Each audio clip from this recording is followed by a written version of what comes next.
ಬಾಂಗ್ಲಾದೇಶಿಗರಿಗೆ ಭಾರತದಲ್ಲಿ ವಾಸಿಸುವ ಹಕ್ಕಿದೆ ಅಂದ ಸೈದಾ ಹಮೀದ್.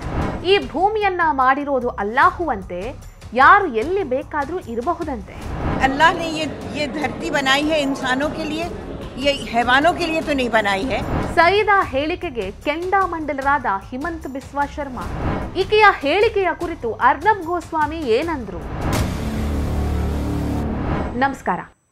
ಸೈದಾ ಹಮೀದ್ ಅಂದ್ರೆ ಯಾರು ಅಂತ ಎಲ್ರಿಗೂ ಗೊತ್ತಿರ್ಲಿಕ್ಕಿಲ್ಲ. ಯಾಕಂತ ಹೇಳಿದ್ರೆ she is not popular but dangerous. ಇವರು UPA ಸರ್ಕಾರದ ಅವಧಿಯಲ್ಲಿ ಪ್ಲಾನಿಂಗ್ ಕಮಿಷನ್ನ ಸದಸ್ಯೆಯಾಗಿದ್ರು. ರಾಹುಲ್ ಗಾಂಧಿ, ಪ್ರಿಯಾಂಕಾ ಗಾಂಧಿ ಮತ್ತು ಸೋನಿಯಾ ಗಾಂಧಿಯವರ ಬಹಳ ಆಪ್ತೆ ಕೂಡ ಹೌದು. ಈಗ ಇವರು ಬಹಳ ಸುದ್ದಿಯಲ್ಲಿದ್ದಾರೆ. ಯಾಕಂದ್ರೆ ಇವರು ನೀಡಿರುವಂತಹ ಒಂದು ಹೇಳಿಕೆ. ಇವರು ಏನಂತ ಹೇಳಿದಾರಂದ್ರೆ, ಬಾಂಗ್ಲಾದೇಶದವರಿಗೆ ಭಾರತದಲ್ಲಿ ವಾಸಿಸುವಂತ ಹಕ್ಕಿದೆಯಂತೆ. ಯಾಕಂದ್ರೆ ಇಡೀ ಭೂಮಿಯನ್ನ ಮಾಡಿರೋದು ಅಲ್ಲಾಹು ಅಂತೆ. ಇಷ್ಟೇ ಅಲ್ಲ, ಇನ್ನೂ ಸುಮಾರು ಮಾತನಾಡಿದ್ದಾರೆ. ಅವರು ಏನು ಮಾತನಾಡಿದ್ದಾರೆ ಅನ್ನೋದನ್ನ ಅವರ ಬಾಯಲ್ಲೇ ಕೇಳಿ. और अच्छा, बांग्लादेशी बोलने में क्या गुनाह है? अरे भाई, बांग्लादेशी भी तो इंसान है. अरे दुनिया इतनी बड़ी है, बांग्लादेशी भी यहाँ हो सकते. Why can't human beings? अल्लाह ने ये धरती बनाई है इंसानों के लिए, ये हैवानों के लिए तो नहीं बनाई है.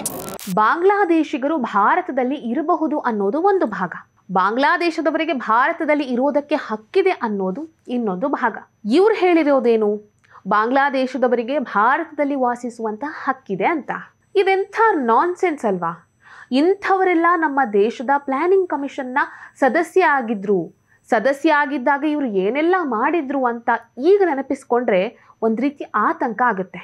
ಇವ್ರು ಹೇಳಿದ್ರಲ್ವಾ, ಬಾಂಗ್ಲಾದೇಶದವರಿಗೆ ಭಾರತದಲ್ಲಿ ವಾಸಿಸುವಂತ ಹಕ್ಕಿದೆ ಅಂತ. ಇವ್ರು ಹೇಳಿರೋದು ಯಾವ ರೀತಿ ಇದೆ ಗೊತ್ತಾ? ಅಮೆರಿಕಾಗೋ ಇಂಗ್ಲೆಂಡ್ಗೋ ಹೋಗಿ, ರೀ ಇದು ದೇವರು ಮಾಡಿರೋ ಭೂಮಿ, ಇಲ್ಲಿ ನಮಗಿರುವಂಥ ಹಕ್ಕಿದೆ ಅಂತ ಹೇಳೋ ರೀತಿ ಇದೆ. ನೋಡಿ, ಸುಮಾರು ವರ್ಷಗಳ ಹಿಂದೆ ಈ ರೀತಿ ಇತ್ತು. ಯಾರು ಬೇಕಾದರೂ ಯಾವ ದೇಶಕ್ಕೆ ಬೇಕಾದರೂ ಹೋಗಿ ಇರಬಹುದಿತ್ತು.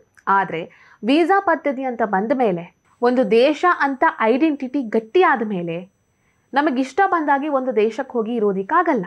ಒಂದು ದೇಶ ಬಿಟ್ಟು ಇನ್ನೊಂದು ದೇಶಕ್ಕೆ ಹೋಗಬೇಕು ಅಂತಾದರೆ ಆಯಾಯ ದೇಶದ ಕಾನೂನಿನ ಪ್ರಕಾರ ಪೌರತ್ವವನ್ನು ಪಡೆದುಕೊಂಡು ಹೋಗಬೇಕಾಗುತ್ತೆ. ಸೊ ಇಷ್ಟು ಕಾಮನ್ ಸೆನ್ಸ್ ಗಾಂಧಿ ಕುಟುಂಬದ ಆಪ್ತ ಗೆಳತಿ ಸೈದಾ ಹಮೀದ್ಗೆ ಇದ್ದೇ ಇದೆ. ಕಾಮನ್ ಸೆನ್ಸ್ ಇದ್ರೂ ಕೂಡ ಈ ರೀತಿ ಮಾತನಾಡ್ತಾ ಇದ್ದಾರೆ ಅಂತ ಹೇಳಿದರೆ ಇದು ಇವರ ದುರುದ್ದೇಶಪೂರಿತ ಮಾತುಗಳು ಅನ್ನೋದನ್ನು ನಾವು ಅರ್ಥ ಮಾಡ್ಕೊಳ್ಬೇಕಾಗಿದೆ.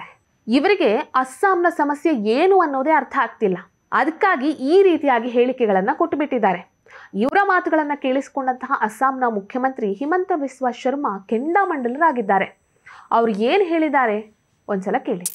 যে বাংলাদেশী হলেও মানুহবোৰ আমি ৰাখি থব লাগে। তাৰ মানে এই কংগ্ৰেছ দল, নাগৰিক সমিতি এইবিলাকক যদি আমি বাছি থাকিব দিওঁ, কেতিয়াবা বাংলাদেশীবিলাক অসমত আহিব আৰু অসমীয়া মানুহবিলাক বাংলাদেশ যাব। ಇನ್ನು ರಿಪಬ್ಲಿಕ್ ಟಿವಿಯ editor in chief Arnab Goswami ಅವರು ಕೂಡ ಸೈದಾ ಹಮೀದ್ ಹೇಳಿಕೆಗೆ ಆಕ್ರೋಶವನ್ನು ವ್ಯಕ್ತಪಡಿಸಿದ್ದಾರೆ. ಕೆಂಡಾಮಂಡಲರಾಗಿದ್ದಾರೆ. ಅವರು ಏನು ಹೇಳಿದ್ದಾರೆ ಅನ್ನೋದನ್ನ ನೋಡಿ. Problem with Saida Hamid is not that she is wrong. The problem is that she knows nothing. She is not aware of demography, society, nothing. It's a typical privileged, hollow, shallow, Lutyens approach. I wonder how these people became activists. But by the way, these people are the same people. Saida Hamid visited Pakistan in 2022. She lectured at a conference against Article 370 abrogation.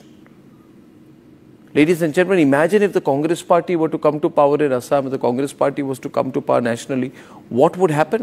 So ಈ ಬಾಂಗ್ಲಾದೇಶದವರು ಕಾನೂನು ಚೌಕಟ್ಟಿಗೆ ಒಳಗಾಗದೆ ಗಡಿಯಲ್ಲಿ ಅಕ್ರಮವಾಗಿ ನುಸುಳಿಕೊಂಡು ಬಂದ್ರು ಅಂತ ಹೇಳಿದ್ರೆ ಇಂಥವರನ್ನ ಹಿಡಿದು ನಿರಾಶ್ರಿತರ ಶಿಬಿರಕ್ಕೆ ಹಾಕಿ ವಾಪಸ್ ಕಳಿಸುವಂಥದ್ದು ನಮ್ಮ ದೇಶದ ಎಲ್ಲ ಸರ್ಕಾರಗಳ ಕರ್ತವ್ಯ.